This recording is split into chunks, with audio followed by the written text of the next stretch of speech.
Okay, next I'm going to talk about gradient-based reinforcement learning. Let's kind of rewind a little bit and think back to what we discussed before about pre-training and fine-tuning. So a very standard way to use pre-training in regular supervised learning is to simply learn some representations and then fine-tune from those representations for a new task. So a particular question we could ask is pre-training and fine-tuning really just a type of meta-learning in some way? And if that's so, can we make this actually precise? Can we actually meta-train in such a way that pre-training and fine-tuning works well? And that's basically the idea behind gradient-based meta-learning. Essentially, if we have better features, then we can do faster learning of a new task, and we can actually optimize our features so that learning of the new task is faster. So here's how we could fit this into the framework of meta-learning that we've developed so far. So this is that view of meta-learning, meta-reinforcement learning from before, where you are meta-training f theta so that f theta produces phis that lead to high reward on the meta-training tasks. And in order for this to work, f theta needs to be able to use the experience seen so far in the MDP MI to produce this phi I. So what if f theta is itself an RL algorithm? So it's not some kind of RNN that just reads in all the experience. It's actually like a reinforcement learning algorithm, like a policy gradient algorithm. And the parameterization of f theta is really just the initial parameters of the policy that is fed into it. So standard RL would take the objective, let's call it j theta, and maybe we'll do standard RL with policy gradient. So it will take the current task, compute the gradient of j with respect to the parameters, and then update the parameters. So let's say that f theta does the same thing. F theta takes the parameters theta and adds to them the gradient of ji, the objective for the MDP MI, evaluated at theta. So that's f theta. This is the definition of f theta, this equation. And you could extend this, of course, to several gradient steps, but for now, let's just say one gradient step. Okay, so f theta updates the parameters theta with one gradient step. Can we find a theta so that this achieves high reward on all of the meta-training tasks? Now, keep in mind that computing the gradient of ji theta requires interacting with the MDP MI. It turns out that we can actually do this optimization. This is called model-agnostic meta-learning. So model-agnostic meta-learning is basically just a kind of meta-learning where f theta has this funny parameterization that matches the structure of a reinforcement learning algorithm. Or if you're doing supervised learning, it matches the structure of a supervised learning algorithm. Basically a gradient update. So let's think about this visually in pictures. So let's say that you have your neural network that reads in the state and outputs the action. Let's just think about policy gradient for now to keep it simple. And instead of training on a single task and updating with policy gradient on that, we would have a variety of different tasks. So maybe for each task, this ant needs to run in a different direction. And then for every task, we will update the policy parameters theta with the gradient of the task theta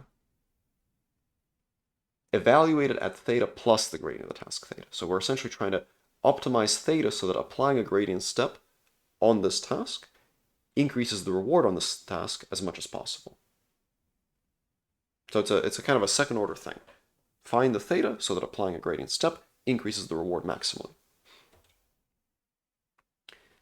And if you do this for one gradient step, you can kind of visually think of it like this, that you have your space of parameters theta, and you're finding a point in that space where the optimal solution for each task, theta 1 star, theta 2 star, theta 3 star, etc., is one gradient step away. Now, of course, you don't have to do one gradient step, you can do multiple gradient steps, and it's a little bit more cumbersome to write out the algebra, but it's quite doable. The calculation requires second derivatives, which is a little tricky to implement for policy gradients, but it's quite possible. So I'll have some references at the end that have the math. I don't want to bombard you with a wall of math for this, but it's quite possible to do that calculation, and this is basically the idea. But let's unpack a little bit what this method does. And we'll unpack it using the same tools for studying meta-learning that we discussed before. So supervised learning maps x to y. Supervised meta-learning maps detrain in x to y, where x is a test point. Model-agnostic meta-learning, at least in the supervised setting, can also be viewed as a function of detrain in x, except that the function has a special structure.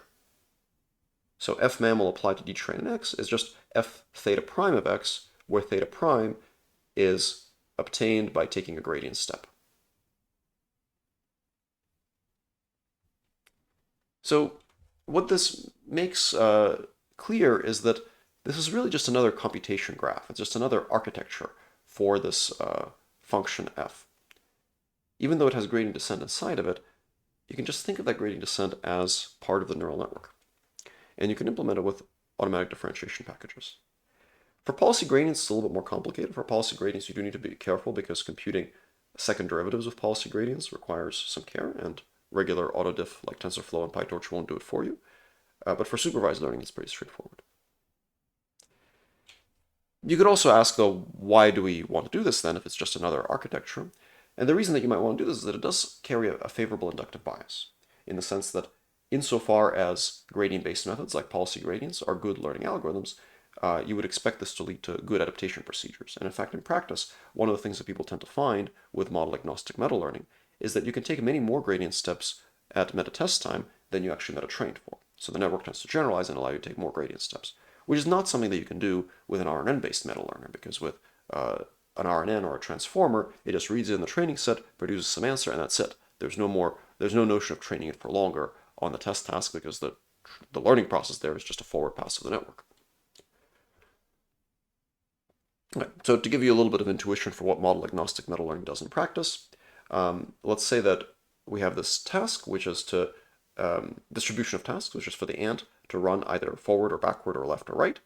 If we visualize the policy for the meta-trained parameters, so these are the parameters before any adaptation, we'll see that the ant runs in place.